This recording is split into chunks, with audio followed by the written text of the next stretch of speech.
রাম রাম হরে হরে হরে কৃষ্ণ কৃষ্ণ কৃষ্ণ হরে হরে।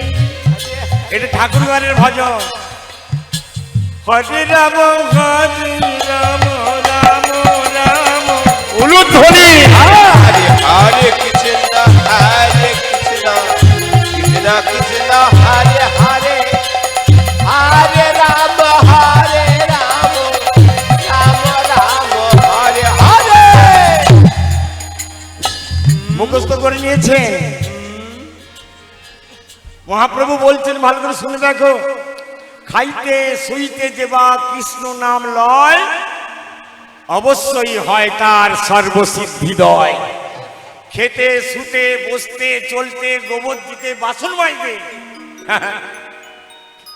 ভগবান বলছে যখন পারো করো। কি করবে? যখন পারো কি করবে? গালাগালি দিবে লোককে, তবে ঝগড়া করবে, তবে কি করবে? পরের কোনো কুমড়ো গাছ লাউ গাছে যদি ভালো ফল ধরে গাছ উবড়ে আবার বসিয়ে দিবে। ভগবান বলছে দেখো, তুমি যা করছো মনে করছো যে কেউ দেখতে পায় না, কিন্তু গীতায় আমি বলে রেখেছি তোমার নাক দিয়ে আমি সেকেন্ডে সেকেন্ডে হাওয়া হয়ে ঢুকছি। তুমি যে কি করছো তোমারই হৃদয় খাতায় আমি ভালো করে লিখে রেখে যাচ্ছি।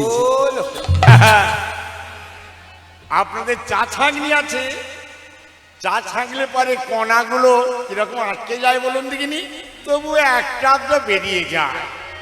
কিন্তু ভগবানের ধর্মের চা ছাঁকনিটা না এত ঘন, পালাবার পথ নাই।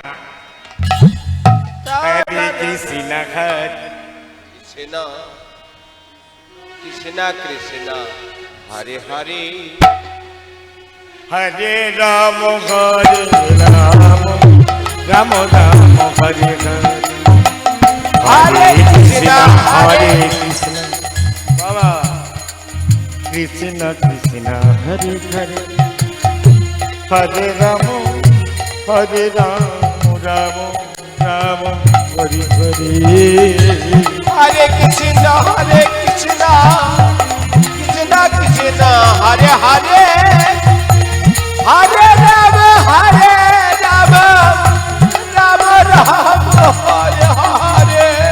এ নাম আমার হরিদাস বলে বলে বিনা বলে বসে বোঝে নয়নে জল দেখো পরে ভক্তি রসে ভেসে।